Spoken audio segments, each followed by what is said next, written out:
Well, welcome to our conversation on contraception, different ways to plan and prevent pregnancy. First off, I thought I would start with how we can go about choosing a method of contraception or birth control. Generally, in my classes, face-to-face, I like to ask students, whose responsibility is contraception or birth control? And of course, my classes always know that the correct answer is, both parties are responsible for preventing any pregnancies that they don't want. But then if we think about it in a little bit more depth, we realize that while it might be true that both parties bear the responsibility of preventing unplanned pregnancies, in practice, a lot of the burden falls on the female member of the partnership because, for two reasons. She may have a bigger motive to prevent pregnancy because, of course, this is going to be a much bigger impact on her life and body and things like that. But also, she might be more concerned about preventing pregnancy. It might be more her responsibility because there just are so many more birth control and contraceptive techniques that are available for women. Men have a very limited array of choices, whereas women have a wide variety of choices, hormonal, non-hormonal, things that involve inserting things or things that involve tracking things. I mean, there are lots of different options for women and just a few options for men. So while it is both members of the partnership's responsibility, it oftentimes falls on the woman. Now, I keep saying contraception or birth control, and you might be thinking to yourself, I thought they were synonyms. Why do you keep repeating both of them? It turns out that they're not actually synonyms. Contraception refers to any technique that will actually prevent conception, will allow the person to actually keep the egg and the sperm separate so that no conception occurs. Whereas birth control techniques are going to prevent birth. And so a lot of birth control techniques involve preventing or disrupting implantation if there is a fertilized egg that occurs. So while all contraceptive techniques are in fact birth control techniques, right? Because if you prevent conception, you are going to be controlling birth. So all contraceptive techniques are birth control techniques. Not all birth control techniques are contraceptive techniques. And so when we have this sort of political debate in our country about whether employers should pay for birth control, and we oftentimes use the word birth control as a euphemism or a word that stands in place of contraception. And we have these debates where some people say that's ridiculous. All women deserve access to contraception. And then others will say, yes, but employers shouldn't be forced to pay for birth control. And it's like, you two are actually not having the same conversation, right? Because there are contraceptive techniques that virtually everyone agrees is a perfectly fine way of planning families and that have very few, for example, religious prescriptions against or moral prescriptions against. But birth control techniques, there are questions about the, like religious morality surrounding that or the personal morality surrounding that. So that's really important to keep those things sort of separate in your minds. And when you hear people using those words interchangeably, it sometimes is helpful to ask, which do you mean? Do you mean preventing conception or do you mean preventing birth? And a lot of times people will give you a very confused look if you ask that question because they're like, aren't those the same thing? But they really aren't. And as we go through our conversation of different methods that are available, it'll really come to the forefront that a lot of times there are techniques that are really birth control techniques. Their first and foremost goal is to work as a contraceptive. But when that fails, the technique has the backup ability to serve as birth control. Okay, so we have the big world of birth control techniques. Contraception is a subset of that. And it's all, I try to kind of make it sort of to scale, my little Venn diagram there.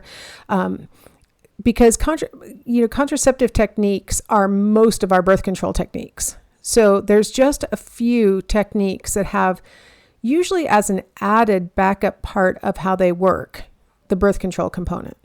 Okay. So before we dive into the different methods, I wanted to talk about some of the statistics that are going to be thrown out in helping us to judge the effectiveness of different techniques. So there's the theoretical effectiveness, and this would be, the maximum possible effectiveness when the method is used perfectly every single time there is, an active coitus. So theoretically, like the way that it's designed, given, any number of failing components to the design, right? Because anything that is manufactured could have errors in it. So theoretically, given those errors that might be included in it, or any kind of non-user errors, so not the person who's actually using the technique, but perhaps the doctor who's implementing it, things like that. Taking all those kinds of errors into consideration, this would be the maximum effectiveness. Actual use is going to come from data from studies of real users of the technique. And what we're going to look at with the actual use data is real users using that birth control or contraceptive technique over the course of a year. And what we're going to be really interested in is how many of those users ended up pregnant over the course of a year. So based on the way that I just phrased that, that should imply to you that actual use data is based on women who are using that technique.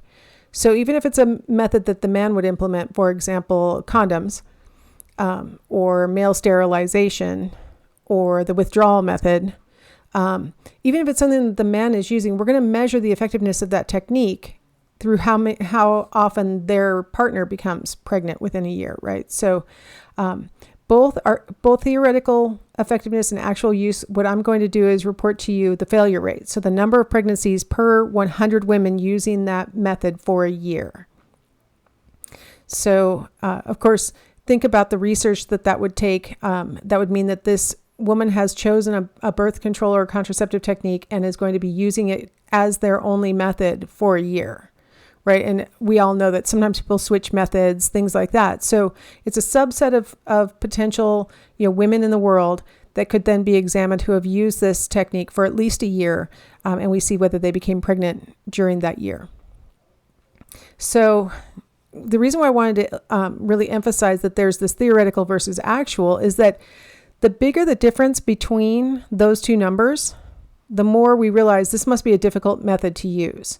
There must be a high rate of user error when you have a much higher failure rate in actual use than what we predict with theoretical use.